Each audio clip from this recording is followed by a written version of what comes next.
इस प्रकार से प्रेमी श्रोताओं, जब राजा वीर विक्रमादित्य ने उस भटियारी से रोने का कारण पूछा, भटियारी कहते हैं, अरे भाई परदेसी,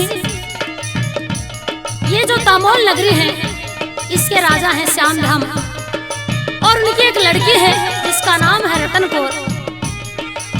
उस लड़की के पेट में एक सर्प है जो प्रतिदिन इस नगरी में से एक इंसान की भेंट जाती है। तो राजा वीर विक्रमादित्य कहते हैं कि बेबे भटियारी, तेरे रोने की कोई जरूरत नहीं, आज तेरे बेटे के बदले में उसकी भेंट में मैं जाऊंगा। और राजा वीर विक्रमादित्य क्या कहते हैं भटियारी से, आइए सुनिएंगे इस रागनी का हवाला। क्या लिखा पंडित जी ने, क्या बता दिया। ओए होए, ये तेरे बेटे की जान बचा दूं, और नाम रहेगा तेरा।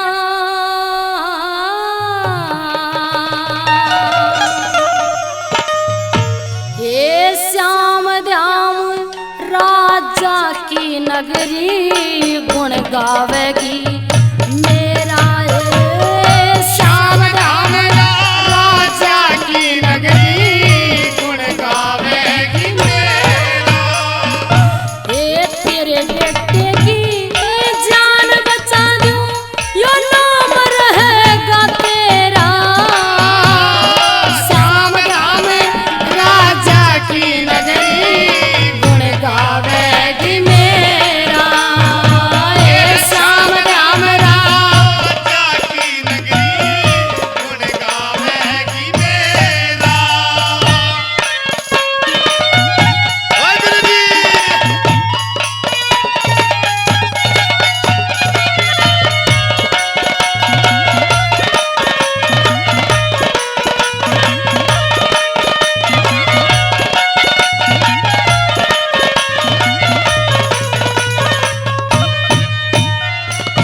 ये 20 हाथ के बिस्तर के माँ, 20 हाथ के बिस्तर के माँ, तू सोए जा भटियारी,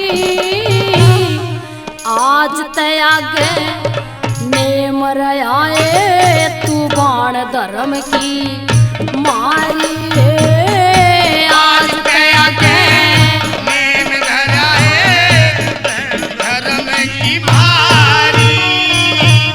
ये श्याम धाम राजा की लड़की, ये श्याम धाम राजा की लड़की, जो इवलग फिर कंवारी, दिन लिकड़ते ब्यालूंगा देखेगी प्रजा सारी।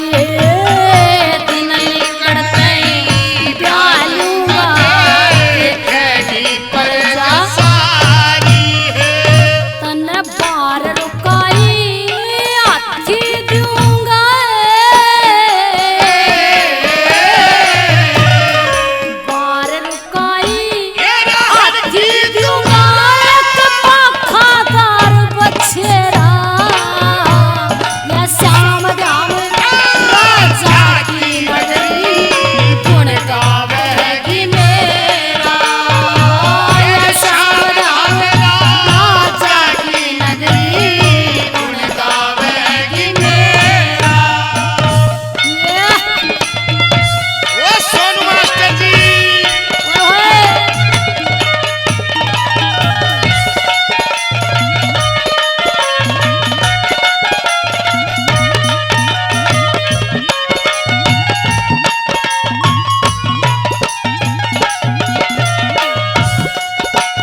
समझ के तेरे लेन चरणे आऊंगा हे गंगा के धाम समझ के लेन चरणे आऊंगा। ये भीड़ पड़ी मैं अपनी बहन की, ये भीड़ पड़ी मैं अपनी बहन की, मैं मदद करने आऊंगा तेरे इंद्र मणे बेटे के ब्याह में मैं बात भरने आऊंगा इंद्र मणे बेटे के ब्याह में बात भरने आऊंगा। ये आधी रात खड़ा पाऊंगा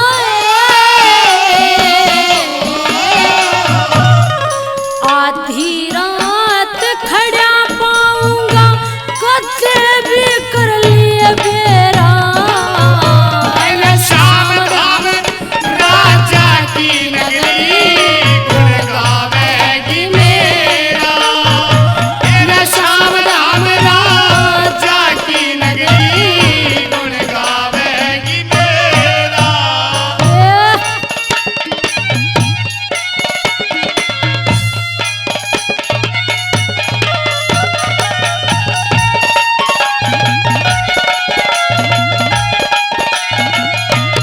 ओ राजवीर गुरुजी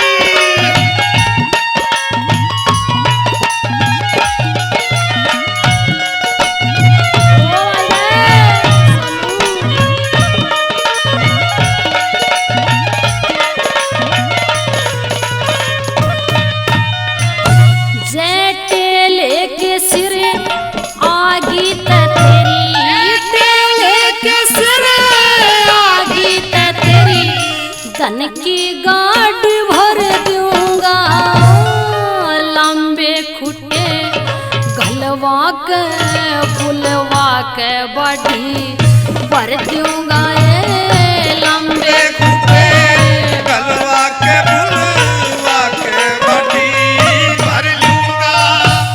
एक खरड़ सलीते बिछवा के ने खरड़ सलीते बिछवा के ने तिरछी आड़ भर दूंगा मोहर असरफी मणि कणी ते बिल्कुल ठाडी भर दूंगा ये मोहर असरफी मणि कणी ते बिल्कुल ठाडी भर दूंगा।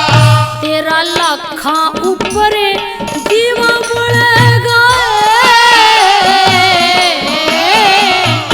तेरा लाखा ऊपर दीवा बुले तेरे बेटे के सिर सहरा या श्याम राम राजा की नगरी गुण गावेगी मेरा। या श्याम राम राजा की नगरी गुण गावेगी मेरा। ओ भाई रे ओ लक्ष्मण गुरुजी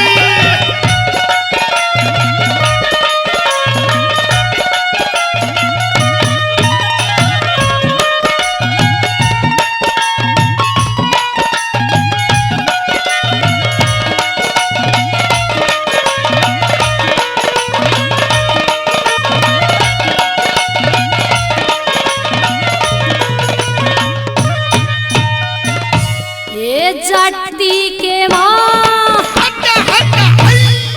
जाटी के माँ आ जाइए जाटी के माँ आ जाइए। तन कृष्ण श्याम दिखा दूंगा तीन गाल से पिरवा पिछवा ये साबत गांव दिखा दूंगा तीन गाल से पिछवा पिछवा साबत गांव दिखा दूंगा। ये सीम के ऊपर बहन लाग रहा सीम के ऊपर